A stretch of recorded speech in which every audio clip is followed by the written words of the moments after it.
एक साधु देश भ्रमण के लिए पैदल निकला हुआ था। एक बार रात हो जाने पर वो किसी गांव में आनंद नाम के व्यक्ति के दरवाजे पर रुका। आनंद ने साधु की खूब सेवा की। दूसरे दिन आनंद ने बहुत सारे उपहार देकर साधु को विदा किया। साधु ने आनंद के लिए प्रार्थना की, भगवान करे तू दिनों दिन बढ़ता ही रहे। साधु की बात सुनकर आनंद हंस पड़ा और बोला, अरे महात्मा जी, जो है ये भी नहीं रहने वाला। साधु आनंद की ओर देखता रह गया और वहां से चला गया। 2 वर्ष बाद साधु फिर आनंद के घर आया और देखा कि सारा वैभव समाप्त हो गया है। पता चला कि आनंद अब बगल के गांव में एक जमींदार के यहाँ नौकरी करता है। साधु आनंद से मिलने गया। आनंद ने अभाव में भी साधु का स्वागत किया। झोपड़ी में फटी चटाई पर बिठाया, खाने के लिए सूखी रोटी दी।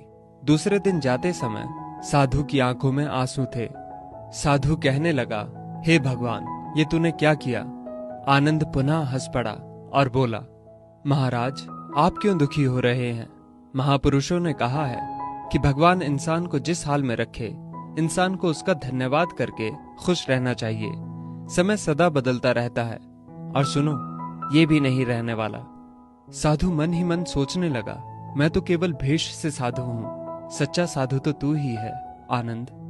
कुछ वर्ष बाद साधु फिर यात्रा पर निकला और आनंद से मिला तो देखकर हैरान रह गया कि आनंद अब तो जमींदारों का जमींदार बन गया है। मालूम हुआ कि जिस जमींदार के यहाँ आनंद नौकरी करता था वो संतान विहीन था। मरते समय वो अपनी सारी जायदाद आनंद को दे गया। साधु ने आनंद से कहा, अच्छा हुआ वो जमाना गुजर गया, भगवान करे अब तू ऐसा ही बना रहे। ये सुनकर आनंद फिर हंस पड़ा और कहने लगा, महाराज, अभी भी आपकी नादानी बनी हुई है। साधु ने पूछा, क्या ये भी नहीं रहने वाला? आनंद ने उत्तर दिया, हाँ, या तो ये चला जाएगा या फिर इसको अपना मानने वाला ही चला जाएगा। कुछ भी रहने वाला नहीं है, और अगर शाश्वत कुछ है तो वो है परमात्मा, और उस परमात्मा की अंश आत्मा।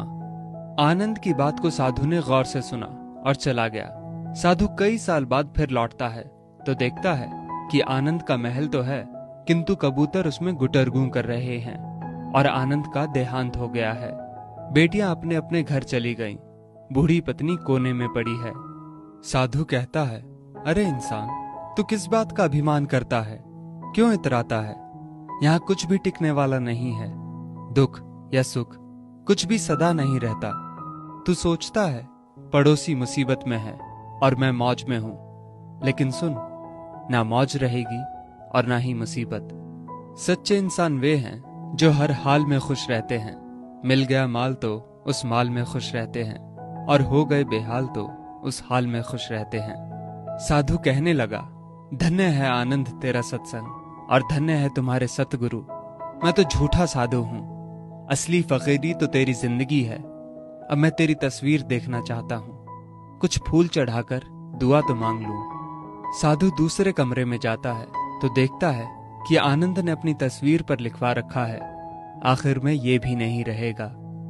खूबी और खामी दोनों ही होती है हर इंसान में। जो तराशता है उसे खूबी नजर आती है, और जो तलाशता है उसे खामी नजर आती है।